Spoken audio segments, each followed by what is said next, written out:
ये आज मेरे लिए बहुत ही सौभाग्य की बात है कि कुछ दिन पहले लाल रिजो, जहां पर हम लोगों ने एक श्रीमती न्याबुजिनी दीक्षित के नेतृत्व में एक कार्यक्रम रखा था और उस दौरान भी मुझे जनता को संबोधित करने का अवसर प्राप्त हुआ। और उस वक्त भारतीय जनता पार्टी के टिकट कौन से प्रत्याशी को मिलने वाले हैं उस दौरान हमें पता नहीं था। और हम लोगों ने जो भारतीय जनता पार्टी के हाई कमांड है अरुणाचल प्रदेश के और हमारे केंद्र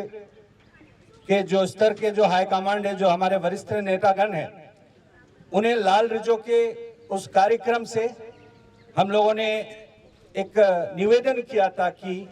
श्रीमती न्याबुजिनी दीक्षित जिस तरह से लपारादा डिस्ट्रिक्ट में भारतीय जनता पार्टी के संगठन को मजबूत किया है और जिस तरह से न्याबुजिनी दीक्षित क्योंकि एक महिला है, महिला सशक्तिकरण के जब हम बातें करते हैं तो एक महिला को मौका दिया जाना चाहिए। और जिस तरह से हमारे गालो समुदाय में आज तक किसी भी महिला को विधायक बनने का सौभाग्य प्राप्त नहीं हुआ, इन 3 मुद्दे पर हमने टिकट की मांग रखा था और डिमांड किए थे। और आज हम ईगो रिजो पर फिर जो तमाम हमारे जो आदरणीय जो वरिष्ठ नेता है और जिन्होंने श्रीमती न्याबुजिनी दीक्षित को टिकट दिलाने में जिनका योगदान है, उन तमाम वरिष्ठ नेताओं को, हमारे अरुणाचल प्रदेश के स्तर के जो वरिष्ठ नेता है और जो हमारे केंद्र के जो नेता है, उन तमाम नेताओं को हम लपारादा डिस्ट्रिक्ट के वासियों के तरफ से दिल की गहराई से हम धन्यवाद, शुक्रिया और मेहरबानी करना चाहते हैं। आज हम 2024 के आगामी चुनाव के लिए हमारे प्रत्याशी भारतीय जनता पार्टी के श्रीमती न्याबुजिनी दीक्षित के लिए और हमारे जो लोकसभा के प्रत्याशी है श्री किरण रिजिजू के लिए, हमारे दोनों भारतीय जनता पार्टी के उम्मीदवार के लिए 29 बसार असेंबली कंस्टिट्यूएंसी के जनता जनार्दन को, उनके लिए हम वोट मांगने के लिए गांव-गांव में कैंपेनिंग कमेटी का प्रोग्राम हम लोगों ने रखा है। और इस कार्यक्रम के अनुसार आज हम मौजूद है ईगो रिजो में, जहां ईगो रिजो और रिलू के 2 गांव के तमाम जनता हमारे बीच मौजूद है। और मैं बताना चाहता हूं कि श्रीमती न्याबुजिनी दीक्षित जो है जेडपीसी के तौर पर वो अपना कार्यभार संभाल रही थी और एक जेडपीसी के हैसियत से भी उन्होंने इस इलाके के लोगों के लिए बहुत कुछ योगदान दिए हैं। उदाहरण के तौर पे मैं बताना चाहता हूं कि उनके इनिशिएटिव पर एक यहाँ पे जो हमारे सामने एक नदी बह रही है जिसे हम ईगो रिवर के नाम से जानते हैं। ईगो रिजो रिलू विलेज और दारू विलेज को जो कनेक्ट करते हैं, कोई साधन संसाधन नहीं थे इस बीच, लेकिन श्रीमती न्याबुजिनी दीक्षित ने अपने नेतृत्व में एक हैंगिंग ब्रिज का निर्माण कर दिया है। जबकि वो एक साधारण जेडपीसी थी, एक पंचायत लीडर थी, उनके पास कोई साधन संसाधन नहीं थी। और मैं बताना चाहता हूं कि श्रीमती न्याबुजिनी दीक्षित जो है यहाँ के आसपास के इलाके के जो WRC फील्ड है उसके प्रोटेक्शन के लिए रिटेनिंग वॉल्स के निर्माण कर दिए, जिससे यहाँ के जो किसान भाइयों और बहनों को जिस तरह से लाभ मिला है और उनके खेत खलिहानों को जो प्रोटेक्शन मिला है, ये एक बहुत बड़ा योगदान श्रीमती न्याबुजिनी दीक्षित की तरफ से है। और एक बात मैं बताना चाहता हूं कि हाल ही में हम लोगों ने एक सड़क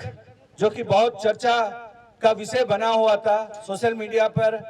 और इसे राजनीतिक मुद्दा भी बनाया गया था, तांजेकपुर और ईगो रिजो का जो एक रोड का निर्माण हुआ था, तो उस समय हमारे जो फॉर्मर MLA थे 29 बसार असेंबली कंस्टिट्यूएंसी का, उनका कहना था कि ईगो रिजो को इस तरह की 2 सड़क का कोई जरूरत नहीं है। तो श्रीमती न्याबुजिनी दीक्षित ने अपने नेतृत्व में तांजेकपुर से ईगो रिजो तक एक ऐसा सड़क का निर्माण किया है जिस सड़क का कोई जरूरत नहीं है, ऐसा फॉर्मर MLA साहब का कहना था। लेकिन आज हम देखा है, आज इसी गांव में उसी सड़क से होते हुए आज हम ईगो रिजो पहुंचे हैं। और जो सड़क पहले एक बना हुआ था, लेकिन वो सड़क आज जो है उस सड़क पर वो किसी इस्तेमाल करने लायक नहीं है। तो मैं ये कहना चाहता हूं कि अगर ये जो दूसरे सड़क जिसके बारे में मीडिया पर, सोशल मीडिया पे काफी चर्चा हो रहे थे, काफी डिस्प्यूट्स हो रहे थे, आज अगर वो सड़क नहीं होते तो ईगो रिजोर के लोग जो है वो लपारादा डिस्ट्रिक्ट से उनके संपर्क कट जाता था,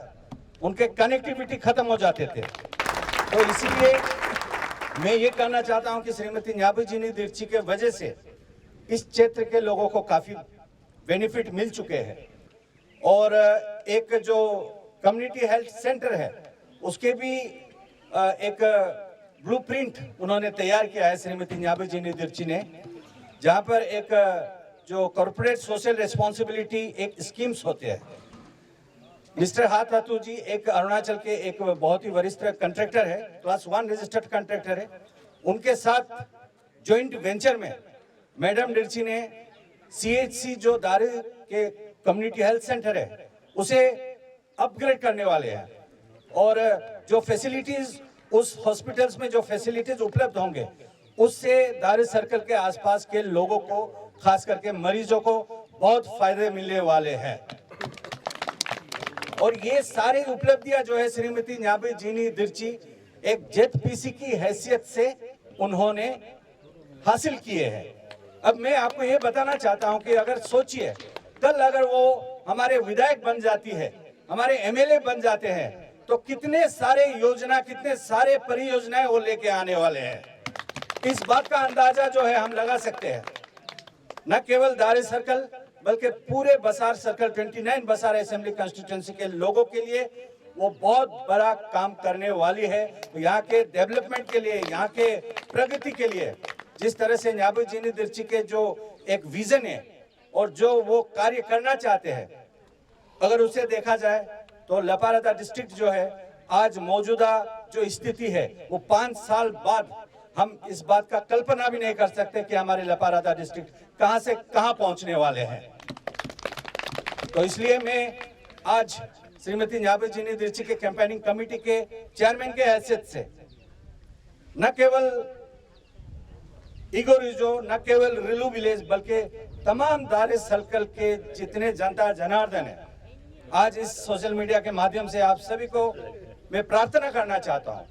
कि श्रीमती न्याबुजिनी दीक्षी वैसे भी आप ही के सर्कल के एक बहू है, आप ही के सर्कल के परिवार के एक सदस्य है। उन्हें आपको भरपूर आशीर्वाद देना चाहिए। खास करके दारू सर्कल के लोगों से मैं विनती करना चाहता हूं।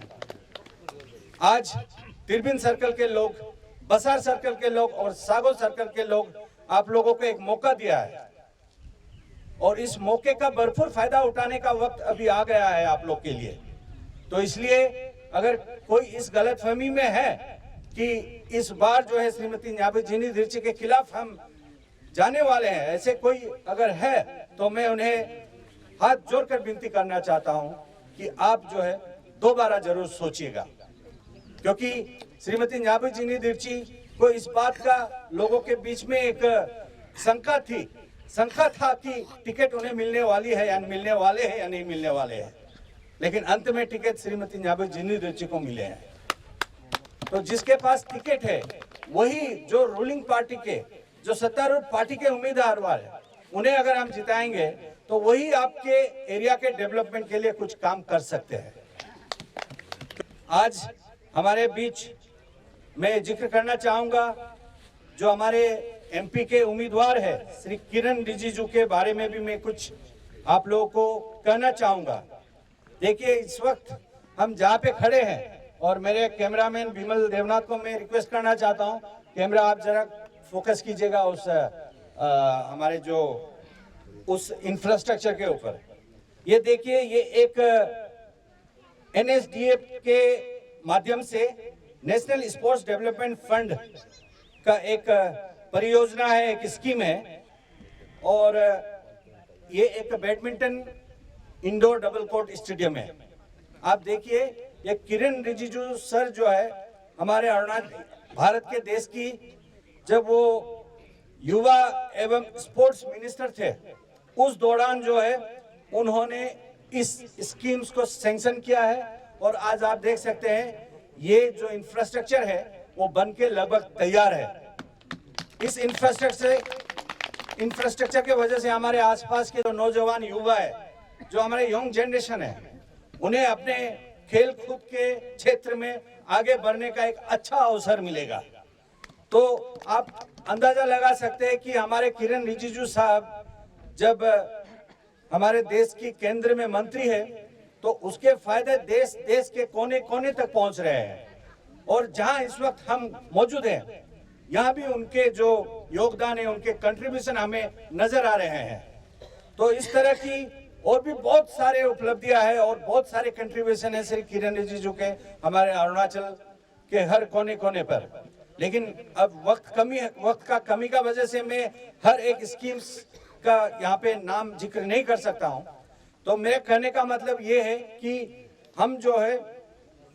किरण रिजिजू साहब को, जो कि भारतीय जनता पार्टी के मेंबर ऑफ पार्लियामेंट के उम्मीदवार है, उन्हें हम अपना कीमती वोट देके फिर से देश की हमारे आदरणीय प्रधानमंत्री श्री नरेंद्र मोदी जी को तीसरे बार प्रधानमंत्री के रूप में हमें देखना चाहिए और श्रीमती न्याबू चीनी दिर्ची को अपने विधायक के तौर पर अपना कीमती वोट देकर अरुणाचल प्रदेश के मुख्यमंत्री के तौर पर श्री पेमा खांडू जी को भी तीसरे बार मौका देना चाहिए। तो इसीलिए आज आप सभी को मैं फिर एक बार हमारे तमाम ऑर्गेनाइजिंग कमेटी के मेंबर की तरफ से मैं ईगो रिजो और रिलू विलेज के तमाम जो जनता जनार्दन इस वक्त हमारे बीच मौजूद है, आप सभी को मैं धन्यवाद प्रकट करते हुए अपने चंद व्यक्तियों को यहीं पे समापन करना चाहता हूं। थैंक यू वेरी मच, बहुत बहुत धन्यवाद।